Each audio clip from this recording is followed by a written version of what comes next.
Hello friend, কেমন আছেন? আশা করি খুবই ভালো আছেন। তো আজকে ভিডিওতে আমি আপনাদের পেঁয়াজ দিয়ে মশা তাড়ানোর অসাধারণ একটা ঘরোয়া টোটকা শেয়ার করব। আশা করছি টিপসটা আপনাদের অনেকটা কাজে আসবে। তা দেখুন, আমরা প্রত্যেকে তো মশা মারার জন্য বাজারজাত নানা রকম অয়েল, কয়েল, লিকুইড কিন্তু প্রত্যেকের বাড়িতে সন্ধ্যা হলে জ্বালাই। এমনকি আমাদের প্রত্যেকের বাড়িতে বাচ্চাদের ঘরেও জ্বালাতে আমরা হয়তো দুবার ভাবি না। কিন্তু এর থেকে নির্গত গ্যাস বা গন্ধ আমাদের নাকের মধ্যে দিয়ে যে ভয়ঙ্কর ক্যান্সারের বা হার্টের রোগ হতে পারে, আমরা হয়তো অনেকে জানে না। এছাড়া স্কিনের রোগও কিন্তু এর থেকে হতে পারে। স্কিনের নানা সমস্যা কিন্তু এর থেকে দেখা দিতে পারে। তা আমরা যদি পেঁয়াজ দিয়ে মশা দূর করতে পারি তাহলে কেমন হয়? তো সেরকমই একটা অসাধারণ ঘরোয়া টোটকা শেয়ার করব। 100% কার্যকরী অসাধারণ একটা ঘরোয়া রেমেডি। আপনারা একবার অন্তত বানান, তাহলে বুঝতে পারবেন এটা কতটা কাজের। তা চলুন ভিডিওটা শুরু করা যাক। তা দেখুন, এখানে কিন্তু আমি 2টো পেঁয়াজ নিয়েছি। আমি যেহেতু এখানে 2টো বানাবো সেজন্য কিন্তু 2টো নিয়েছি। তা আপনারা এখানে 1টা কি 2টো বা তার বেশিও কিন্তু বানিয়ে নিতে পারেন। এটা আমি 2টো ঘরের জন্য 2টো বানাবো। তা প্রথমে 2টো বড় বড় সাইজের পেঁয়াজ কিন্তু নিতে হবে। নিয়ে পেঁয়াজ দুটো ভালোভাবে কিন্তু ছিলে নিতে হবে। দেখুন, ভালোভাবে এপিট ওপিট ভালোভাবে সমান করে কেটে এটা কিন্তু ছিলে নিতে হবে। আর একটা জিনিস খেয়াল রাখবেন, পেঁয়াজটা কিন্তু একটু লালচে যেন হয়, এরকম যেহেতু একদম লালচে যেন হয়। সাদা পেঁয়াজ নেবেন না। এভাবে নেওয়ার পর তারপর আপনারা নিয়ে নেবেন একটা চামচ। এভাবে একটা ছোট্ট চামচ নিয়ে আপনার এর মাঝখানটা এভাবে একটু ছিদ্র করে দেবেন। দেখুন কীভাবে, এভাবে একটু মানে চামচটা ঘোরালে দেখবেন খুব সুন্দরভাবে কিন্তু ছিদ্র হয়ে যাবে। তা আমি এখানে একটা করে দেখাচ্ছি। এরকমভাবে আপনারা অবশ্যই মাঝখানটা একটু ভালোভাবে একটু ছিদ্র করে নেবেন। দেখুন এভাবে একটু একদম ছিদ্র করে নিতে হবে। তা 2টো হয়ে গেলে তারপর আমি আপনাদের দেখাচ্ছি এটা আপনারা কীভাবে ইউজ করবেন। তো দেখুন এখানে কিন্তু আমার 2টো করা হয়ে গেছে। তো এভাবে 2টো মাঝখানে এভাবে একটু একটা ছিদ্র করার পর তারপর আপনারা নিয়ে নেবেন কিছুটা নিম পাতা। আমাদের প্রত্যেকের বাড়ির আশেপাশে কিন্তু নিম পাতা থাকে, বা অনেকের বাড়িতে হয়তো নিম পাউডারও থাকে। কাঁচা নিম পাতা নিলে কিন্তু অনেকটাই ভালো হবে। তো এখানে আমি কিন্তু কাঁচা ফ্রেশ নিম পাতা কিন্তু নিয়ে নিয়েছি। নেওয়ার পর আপনারা কী করবেন, একটা কাঁচি নিয়ে নিম পাতাটা একদম ছোট ছোট করে টুকরো করে দেবেন, একদম মিহি করে।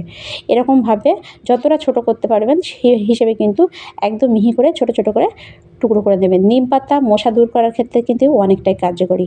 আগেকার দিনে মা ঠাকুররা কিন্তু কোনো রকম ওষুধ কেমিক্যাল ইউজ করতো না মশা দূর করার জন্য। তারা এরকমভাবে নিম পাতা দিয়েও কিন্তু মশা দূর করতো। নিম পাতা ধোঁয়া করেও কিন্তু অনেক সময় দেখবেন মশা দূরে পালিয়ে যায়। তা প্রথমে আপনারা অবশ্যই নিম পাতার এরকম একদম ছিদ্র মানে ছোট ছোট করে টুকরো করে অবশ্যই নিয়ে নেবেন।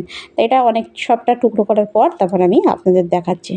তারপর দেখুন এখানে কিন্তু আমার নিম পাতাগুলো একদম কিন্তু ছোট ছোট করে টুকরো করা হয়ে গেছে। এভাবে মিহি মিহি করে আপনারা কী করবেন, একটু নিম পাতাগুলো টুকরো করে নেবেন। নেওয়ার পর তারপর আপনারা নিয়ে নেবেন আরেকটা জিনিস, সেটা হলো ন্যাপথলিন। ন্যাপথলিন আমাদের প্রত্যেকের বাড়িতে কিন্তু থাকে।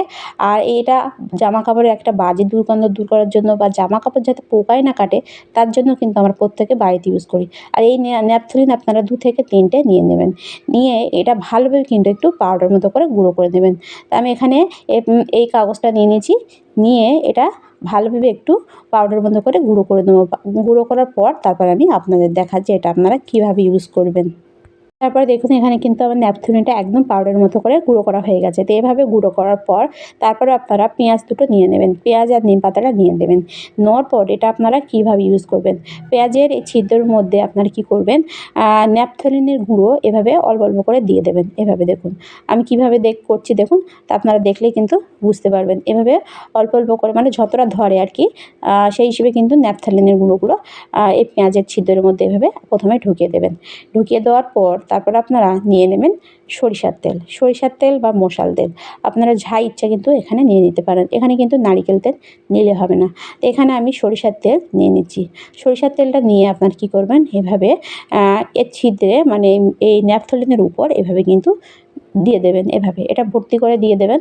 এটা এভাবে ভর্তি করে দেওয়ার পর এটা তারপর আপনারা নিয়ে নেবেন একটা চামচ। তো এখানে চামচের পিছনটা দিয়ে এভাবে একটু ভেতরে মানে তেলের সঙ্গে ন্যাপথলিনটা এভাবে ভালোভাবে একটু মিশিয়ে দিতে হবে। দেখুন এভাবে ভালোভাবে একটু মিশানোর পর তারপর আপনারা কী করবেন, নিয়ে নেবেন তুলো। তুলো আমাদের প্রত্যেকের বাড়িতে কিন্তু থাকে।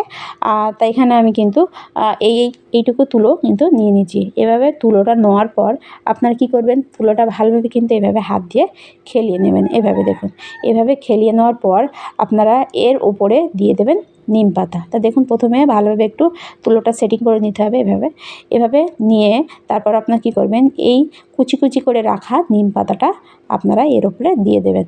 এটা যে কতটা কার্যকরী আপনারা না করলে বুঝতে পারবেন না। এটা আপনারা বাড়িতে যদি বানিয়ে একবার রাখেন, এটা কিন্তু একদিন বানালে 1 মাস মতো আপনারা চালাতে পারবেন। আর আপনাদের ঘরের মধ্যে লুকিয়ে থাকা মশা কিন্তু 2 মিনিটে এর গন্ধে বার হয়ে যাবে। তো এভাবে আপনারা নিম পাতাটা মাঝখানে এভাবে দিয়ে দেবেন, দিয়ে একটা সলতে মতো কিন্তু পাকিয়ে দেবেন এভাবে ভালোভাবে একটু হাত দিয়ে একটু পাক দিলে দেখবেন খুব সুন্দরভাবে সলতে পেকে যাবে, আর নিম পাতাগুলো কিন্তু খুব সুন্দরভাবে এর ভেতরে থেকে যাবে।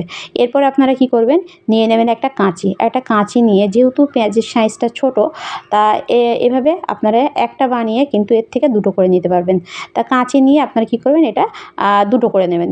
এভাবে কেটে নিয়ে এটা আপনারা কি করবেন, মাঝখানে পেঁয়াজের মাঝখানে এই অয়েলের মধ্যে এভাবে ঢুকিয়ে দেবেন। এভাবে ন্যাপথলিনের আর অয়েলের যে মিশ্রণটা এর মধ্যে এভাবে দিয়ে দেবেন।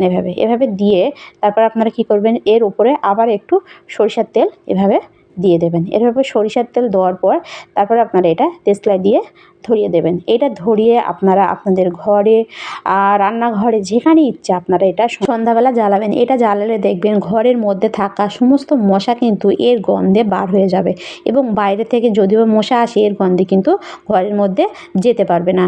এটা আপনারা 1 দিন 2 দিন এভাবে জ্বালাবেন। জ্বালিয়ে আবার যখন দেখবেন অয়েলটা শেষ হয়ে গেছে, আবার একটু অয়েল, আবার একটু ন্যাপথলিনের গুঁড়ো দিয়ে এভাবে আবার আপনারা জ্বালাবেন। এটা একবার বানিয়ে আপনারা কিন্তু 1 মাস পর্যন্ত ব্যবহার করতে পারেন। আর এতে আপনাদের বাচ্চার কিন্তু স্বাস্থ্যের কোনো রকম ক্ষতি হবে না।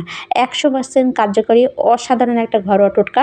মশা দূর করার ক্ষেত্রে আপনারা কোনো রকম ওষুধ কেমিক্যাল ইউজ না করে এভাবে কিন্তু ঘরোয়া পদ্ধতিতে সাধারণভাবেই কিন্তু মশা দূর করতে পারেন। এটা আমি নিজে ট্রাই করেছি, তারপরেই কিন্তু আমি আপনাদের কাছে শেয়ার করছি। তা ভিডিওটা এই পর্যন্ত। ভালো লাগলে লাইক, কমেন্ট, শেয়ার করতে ভুলবেন না, আর সাবস্ক্রাইব করে অবশ্যই আমার পাশে থাকবেন। দেখা হবে নেক্সট ভিডিওয়। বাই।